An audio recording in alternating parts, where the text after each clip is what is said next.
सरकारी नौकरी की तैयारी कर रहे छात्रों का आंदोलन अब एक बड़े राजनीतिक और प्रशासनिक विवाद में बदलता दिखाई दे रहा है। जेपीएससी और जेएसएससी से जुड़ी भर्ती परीक्षाओं में कथित अनियमितताओं, पारदर्शिता और नियुक्ति प्रक्रिया को लेकर छात्र लगातार विरोध कर रहे हैं।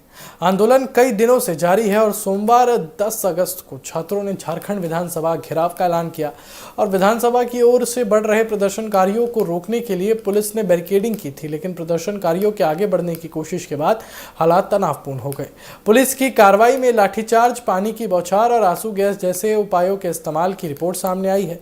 अब इस पूरे विवाद के बीच कांग्रेस नेता और लोकसभा में विपक्ष के नेता राहुल गांधी ने झारखंड के छात्रों के प्रदर्शन पर प्रतिक्रिया दी है। राहुल गांधी ने सोशल मीडिया पोस्ट में कहा है कि शांतिपूर्ण तरीके से प्रदर्शन कर रहे छात्रों पर बल प्रयोग करना गलत है। उन्होंने झारखंड सरकार से छात्रों की बात सुनने और उनकी समस्याओं का समाधान बातचीत के जरिए करने की बात कही। राहुल गांधी की ये प्रतिक्रिया ऐसे समय सामने आई है जब रांची में छात्र विधानसभा की तरफ मार्च कर रहे थे और प्रदर्शन के दौरान पुलिस के साथ टकराव की स्थिति बन गई थी। लेकिन सवाल यह है कि आखिर झारखंड के छात्र इतने लंबे समय से सड़कों पर क्यों हैं? इसकी जड़ सरकारी भर्ती परीक्षाओं को लेकर उठे सवालों में है। प्रदर्शनकारी छात्र जेपीएससी और जेएसएससी की भर्ती प्रक्रियाओं में कथित गड़बड़ियों और पारदर्शिता की कमी का आरोप लगा रहे हैं। छात्रों की प्रमुख मांगों में संबंधित परीक्षा को लेकर निष्पक्ष और स्वतंत्र जांच, भर्ती प्रक्रिया में सुधार और आयोगों की कार्यप्रणाली को अधिक पारदर्शी बनाना शामिल है। रिपोर्टों के मुताबिक छात्र विशेष रूप से 14वीं जेपीएससी सिविल सर्विस परीक्षा को रद्द करने और कथित अनियमितताओं की स्वतंत्र जांच की मांग कर रहे हैं और कुछ प्रदर्शनकारी सीबीआई जांच या राज्य से बाहर के सेना निर्मित हाई कोर्ट जजों की समिति से भी जांच की मांग पर जोर दे रहे हैं। यह आंदोलन अचानक एक दिन में खड़ा नहीं हुआ। छात्रों का विरोध कई दिनों से चल रहा है और सरकार और प्रदर्शनकारियों के बीच बातचीत के कई दौर भी हुए हैं और रिपोर्ट के अनुसार छठे दौर की बातचीत के बाद भी छात्रों और सरकार के बीच बहुत कुछ अहम मुद्दों पर सहमति नहीं बन पाई। सबसे बड़ा मतभेद जांच की मांग को लेकर बताया जा रहा है। छात्र सीबीआई जैसी स्वतंत्र जांच चाहते हैं, जबकि सरकार ने अपनी तरफ से अन्य जांच और कानूनी प्रक्रिया के जरिए मामले को आगे बढ़ाने की बात कही है। इसी असहमति ने आंदोलन को और लंबा कर दिया है। सरकार का पक्ष भी इस मामले में महत्वपूर्ण है। मुख्यमंत्री हेमंत सोरेन ने छात्रों के मुद्दे पर बातचीत और पारदर्शिता की बात कही है। सरकार की ओर से यह संकेत दिया गया है कि छात्रों की शिकायतों को गंभीरता से लिया जा रहा है और समाधान बातचीत के जरिए निकालने की कोशिश की जाएगी। मुख्यमंत्री का संदेश ये रहा कि छात्रों की समस्याओं का समाधान संवाद के माध्यम से होना चाहिए, न कि टकराव के जरिए। ऐसे में सरकार के सामने सबसे बड़ी चुनौती यही है कि वो छात्रों की मांगों और प्रशासनिक प्रक्रिया के बीच ऐसा रास्ता निकाले जिससे आंदोलन खत्म हो सके और भर्ती प्रक्रियाओं को लेकर भरोसा भी कायम हो। दूसरी तरफ छात्रों का कहना है कि मामला सिर्फ एक परीक्षा का नहीं बल्कि उनके भविष्य का है। सरकारी नौकरी की तैयारी करने वाले उम्मीदवार कई वर्षों तक प्रतियोगी परीक्षाओं की तैयारी करते हैं। परीक्षा की प्रक्रिया पर सवाल उठने या कथित अनियमितताओं की शिकायत सामने आने पर उनके सामने सिर्फ एक परीक्षा नहीं बल्कि समय, मेहनत और करियर का सवाल खड़ा हो जाता है। यही वजह है कि वो छात्र इस मामले में सिर्फ आश्वासन नहीं बल्कि स्पष्ट कार्रवाई की मांग कर रहे हैं। उनका कहना है कि भर्ती प्रक्रिया पर भरोसा तभी बनेगा जब शिकायतों को स्वतंत्र और निष्पक्ष जांच मिलेगी। आंदोलन का एक अहम चेहरा छात्र नेता देवेंद्र नाथ महतो भी बने हुए हैं। 10 अगस्त को वो छात्रों के विधानसभा घेराव मार्च में शामिल हुए। रिपोर्ट के मुताबिक लगातार चल रहे अनशन के कारण वो एम्बुलेंस से आंदोलन स्थल तक पहुंचे और छात्रों के साथ मार्च में शामिल हुए।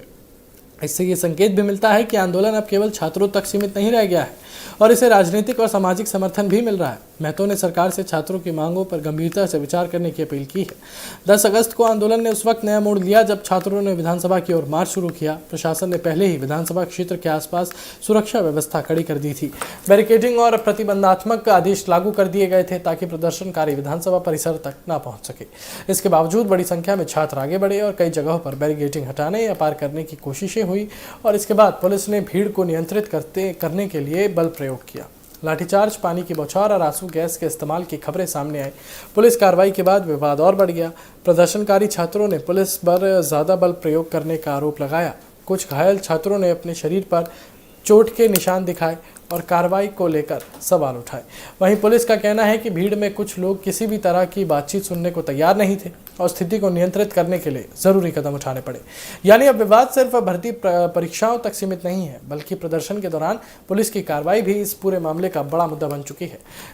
इसी संदर्भ में राहुल गांधी का बयान राजनीतिक रूप से भी महत्वपूर्ण हो जाता है। राहुल गांधी ने छात्रों के शांतिपूर्ण प्रदर्शन के खिलाफ बल प्रयोग को गलत बताया है और सरकार से उनकी बात सुनने की अपील की है। लेकिन यहाँ एक राजनीतिक सवाल भी खड़ा होता है, क्योंकि झारखंड में कांग्रेस और हेमंत सोरेन की पार्टी के बीच गठबंधन की राजनीति है। ऐसे में राहुल गांधी का छात्रों के पक्ष में खुलकर बोलना राज्य सरकार पर राजनीतिक दबाव बढ़ा सकता है। हालांकि राहुल गांधी ने अपने बयान को छात्रों के लोकतांत्रिक अधिकार और शांतिपूर्ण प्रदर्शन के संदर्भ में रखा है। इस पूरे मामले में अब 3 पक्षों की भूमिका अहम हो गई है: छात्र, झारखंड सरकार और विपक्षी राजनीति। छात्रों की मांग है कि भर्ती प्रक्रिया पर उठे सवालों का स्पष्ट और स्वतंत्र समाधान हो। सरकार का कहना है कि वो बातचीत और प्रक्रिया के जरिए मामले को सुलझाने के लिए तैयार है। वहीं विपक्ष इस मुद्दे को युवाओं के भविष्य और लोकतांत्रिक तरीके से विरोध करने के अधिकार से जोड़ रहा है। अब सबसे बड़ा सवाल अब ये है कि क्या सरकार और छात्रों के बीच बातचीत से कोई ठोस रास्ता निकलेगा? क्या जांच की मांग पर सरकार और प्रदर्शनकारी छात्रों के बीच सहमति बनेगी?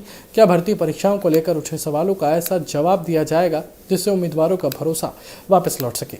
और क्या आगे होने वाले विरोध प्रदर्शनों में टकराव की स्थिति को टाला जा सकेगा? क्योंकि ये मामला सिर्फ जेपीएससी या जेएसएससी की एक परीक्षा तक सीमित नहीं है। इसके पीछे हजारों युवाओं की उम्मीदें और सरकारी नौकरी की तैयारी में लगाए गए वर्षों का सवाल है। भर्ती प्रक्रिया में पारदर्शिता और निष्पक्षता किसी भी लोकतांत्रिक व्यवस्था में बेहद महत्वपूर्ण होती है, और अगर उम्मीदवारों को प्रक्रिया पर भरोसा नहीं रहेगा तो पूरी व्यवस्था की विश्वसनीयता पर सवाल उठना स्वाभाविक है। इसलिए फिलहाल ज़रूरत टकराव बढ़ाने की नहीं, बल्कि संवाद का रास्ता मजबूत करने की है। सरकार को छात्रों की मांगों पर स्पष्ट जवाब देना होगा और छात्रों को भी अपनी बात लोकतांत्रिक और शांतिपूर्ण तरीके से रखने का रास्ता बनाए रखना होगा। राहुल गांधी के बयान ने इस आंदोलन को राष्ट्रीय राजनीतिक चर्चा में जरूर ला दिया है, लेकिन इस विवाद का वास्तविक समाधान तभी होगा जब छात्रों की मुख्य मांगों, पारदर्शी भर्ती प्रक्रिया, निष्पक्ष जांच और जवाबदेही पर ठोस फैसले सामने आए। राज्य की सड़कों पर जारी आंदोलन अब झारखंड सरकार के लिए सिर्फ कानून व्यवस्था की चुनौती नहीं रह गया है। ये युवाओं के भरोसे, सरकारी भर्ती व्यवस्था की पारदर्शिता और सरकार की संवाद क्षमता की भी परीक्षा बन चुका है। आने वाले दिनों में सबसे अहम यही होगा कि सरकार और छात्र संगठन बातचीत की मेज पर लौटते हैं या आंदोलन और टकराव का रास्ता आगे भी जारी रहता है। तो चलिए आगे बढ़ेंगे और बात करेंगे संसद की। संसद के मानसून सत्र में छात्रों के आंदोलन और उनके खिलाफ पुलिस कार्रवाई को लेकर चल रहा सियासी घमासान अब सदन के भीतर बड़ी बहस की ओर बढ़ता दिखाई दे रहा है। लगातार हंगामे और विपक्ष के विरोध के बीच केंद्र सरकार ने कहा कि छात्रों के प्रदर्शन से जुड़े सभी मुद्दों पर संसद में चर्चा के लिए तैयार है। संसदीय कार्य मंत्री किरेन रिजिजू ने सोमवार को कहा कि गृह मंत्री अमित शाह छात्रों के आंदोलन से जुड़े मुद्दों पर सदन में जवाब देंगे। सरकार की इस घोषणा को संसद में जारी गतिरोध को खत्म करने की कोशिश के तौर पर देखा जा रहा है। दरअसल पिछले कुछ दिनों से विपक्ष लगातार मांग कर रहा था कि केंद्रीय गृह मंत्री अमित शाह खुद संसद में आए और छात्रों के खिलाफ हुई पुलिस कार्रवाई पर सरकार का पक्ष रखें। विपक्ष खासतौर पर दिल्ली में प्रदर्शन कर रहे छात्रों पर कथित पुलिस कार्रवाई और इस दौरान इस्तेमाल किए गए पैलेट गन को लेकर सवाल उठा रहा है। इसके अलावा बिहार में परीक्षा से जुड़े विरोध प्रदर्शन के दौरान कथित तौर पर AK-47 के इस्तेमाल का भी मुद्दा विपक्ष ने उठाया है। इन घटनाओं को लेकर विपक्ष का आरोप है कि शांतिपूर्ण तरीके से अपनी मांग रखने वाली छात्रों के खिलाफ जरूरत से ज्यादा बल का इस्तेमाल किया गया और यही वजह है कि संसद में विपक्ष लगातार गृह मंत्री अमित शाह के बयान की मांग कर रहा है। और विपक्ष का कहना है कि जब मामला कानून व्यवस्था और पुलिस कार्रवाई से जुड़ा है तो गृह मंत्रालय की जिम्मेदारी संभाल रहे अमित शाह को सदन में आकर स्थिति स्पष्ट करनी चाहिए। कांग्रेस नेता और लोकसभा में विपक्ष के नेता राहुल गांधी भी इस मुद्दे पर अमित शाह के बयान की मांग कर चुके हैं। राहुल गांधी ने छात्रों के खिलाफ कार्रवाई को लेकर सरकार से जवाबदेही तय करने की मांग उठाई है। वहीं सरकार का कहना है कि वो चर्चा से पीछे नहीं हट रही है। किरेन रिजिजू ने स्पष्ट किया है कि सरकार छात्रों के आंदोलन से जुड़े हर पहलू पर चर्चा के लिए तैयार है और अमित शाह पूरी बहस का जवाब देंगे। यानी सरकार ने विपक्ष की उस मुख्य मांग को स्वीकार कर लिया है जिससे गृह मंत्री से सदन के भीतर जवाब देने की मांग की जा रही है।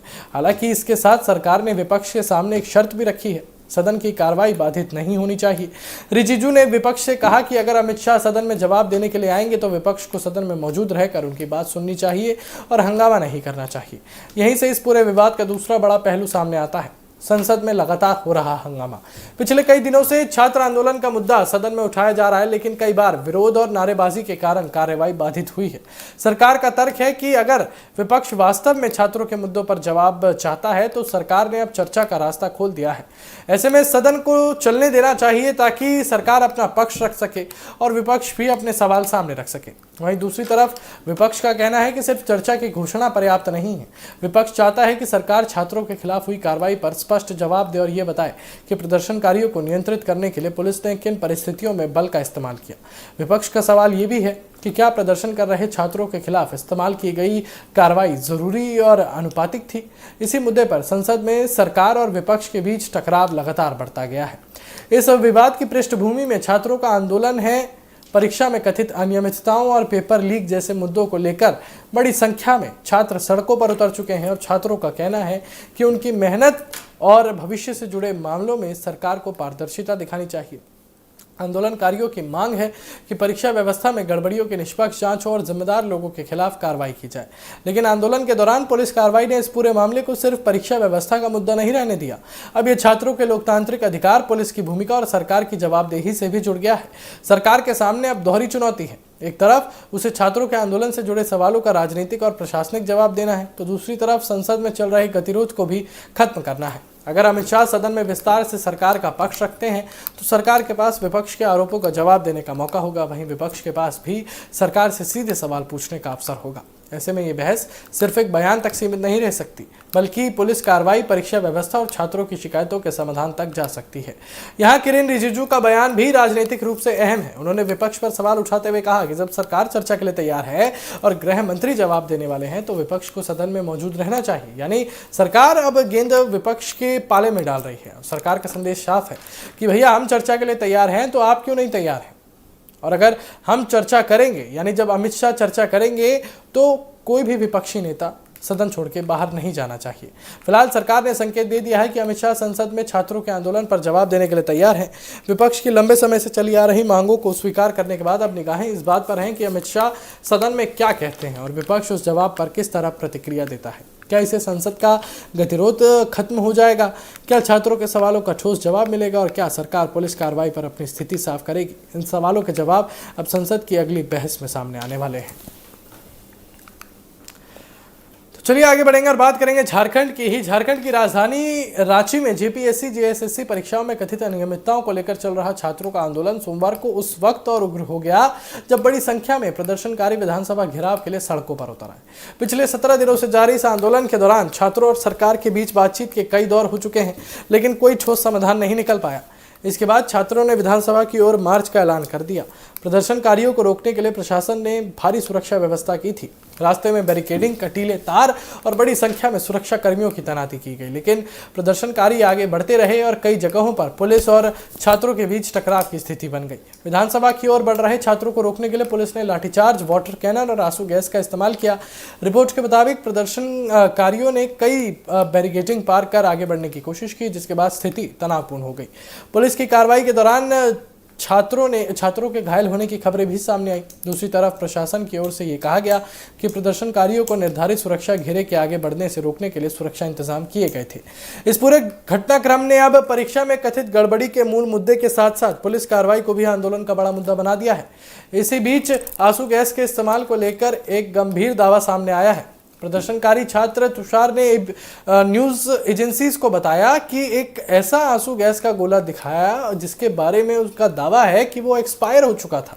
छात्र के मुताबिक ये गोला उसके पैर के पास गिरा और उसके बाद भी पैर में जलन महसूस होती रही।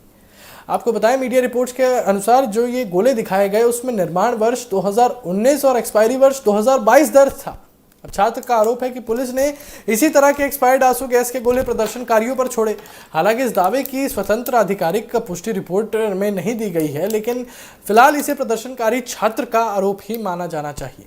ये सवाल इसलिए भी महत्वपूर्ण हो जाते हैं क्योंकि आंसू गैस का इस्तेमाल भीड़ को नियंत्रित करने के लिए किया जाता है और इसके इस्तेमाल में सुरक्षा मानकों का पालन बेहद ज़रूरी माना जाता है। अगर वास्तव में कोई एक्सपायर्ड गोला इस्तेमाल हुआ है तो उसकी सप्लाई, स्टोरेज और इस्तेमाल की प्रक्रिया पर भी सवाल उठ सकते हैं। लेकिन केवल किसी गोले पर लिखी तारीख के आधार पर यह निष्कर्ष निकालना भी जल्दबाजी होगा कि पुलिस ने जानबूझकर एक्सपायर्ड सामग्री का इस्तेमाल किया। इसके लिए प्रशासन की ओर से स्पष्ट जांच और आधिकारिक स्पष्टीकरण जरूरी होगा और यही वजह है कि इस मामले में अब सिर्फ आरोप और राजनीतिक बयान नहीं बल्कि तथ्यात्मक जांच भी अहम हो गई है।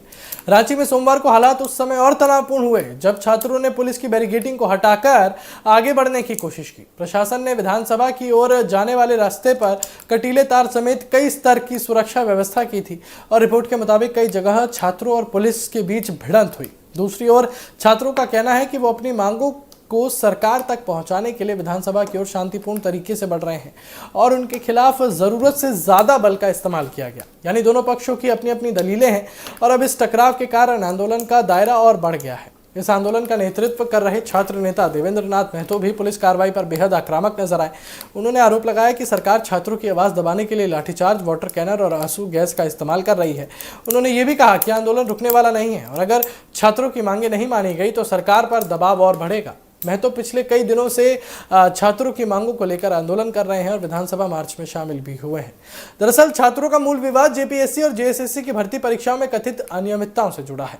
प्रदर्शनकारी चाहते हैं कि परीक्षा प्रक्रिया को लेकर उठे सवालों की निष्पक्ष जांच हो, दोषियों पर कार्रवाई की जाए। छात्रों का आरोप है कि भर्ती प्रक्रिया में पारदर्शिता नहीं रही और इससे हजारों अभ्यर्थियों के भविष्य पर असर पड़ा है। इसी मुद्दे को लेकर पिछले कई दिनों से आंदोलन चल रहा है। सोमवार को विधानसभा घेराव उसी आंदोलन का सबसे बड़ा चरण बन गया और इसी बीच घटनाक्रम में एक और बड़ा मोड़ आया। रिपोर्ट के मुताबिक कथित भर्ती परीक्षा अनियमितताओं के मामले में पूर्व जेपीएससी अध्यक्ष एल खियांगते को राज्य सीआईडी ने गिरफ्तार किया है। उन पर 14वीं सिविल सेवा परीक्षा में ब्लैकलिस्टेड कंपनी टीडीपीएल के उससे ठेकेदारी देने का मामला जुड़ा हुआ था और इसी से जुड़े सवालों को लेकर पूछताछ हुई थी। उनकी गिरफ्तारी ऐसे समय हुई है जब हजारों छात्र विधानसभा की ओर मार्च कर रहे थे। इससे छात्रों की उस मांग को भी बल मिला जिसमें वो परीक्षा प्रक्रिया की गहन जांच की मांग कर रहे हैं। अब इस पूरे मामले में सबसे बड़ा सवाल यही है कि छात्रों और सरकारों के बीच बातचीत का रास्ता कैसे खुलेगा। अगर परीक्षा से जुड़े आरोपों की जांच आगे बढ़ती है तो सरकार के सामने छात्र का भरोसा बहाल करने की चुनौती होगी। वहीं प्रदर्शनकारियों के सामने भी ये जिम्मेदारी होगी कि आंदोलन लोकतांत्रिक और शांतिपूर्ण तरीके से जारी रहे ताकि असली मुद्दा राजनीतिक टकराव में न दब जाए।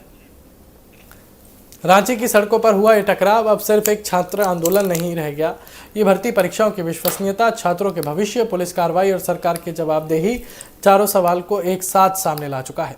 एक्सपायर्ड आंसू गैस के गोलियों का दावा भी इस विवाद का नया पहलू है, लेकिन इस दावे पर अंतिम निष्कर्ष जांच के बाद ही निकाला जा सकता है। फिलहाल छात्रों का आंदोलन जारी है और सरकार के सामने सबसे बड़ी चुनौती यही है कि सड़क पर बढ़ते तनाव को बातचीत की मेज तक कैसे लाया जाए। तो चलिए फिलहाल मेरे साथ बस इतना ही। खबरों का सिलसिला यूं ही जारी रहेगा। बने रहिए TV7 भारत के साथ। नमस्कार।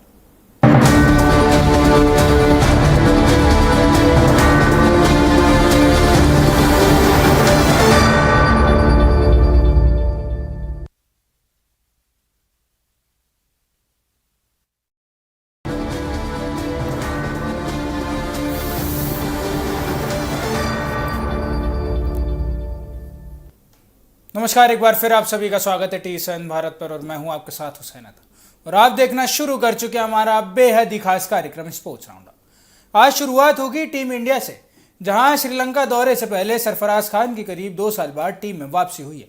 इसके बाद बात होगी इंडिया और श्रीलंका के बीच हुए प्रैक्टिस मैच की, जहां टीम इंडिया ने 6 विकेट से जीत दर्ज की और मोहम्मद सिराज ने लगातार 3 छक्के लगाकर मुकाबला खत्म।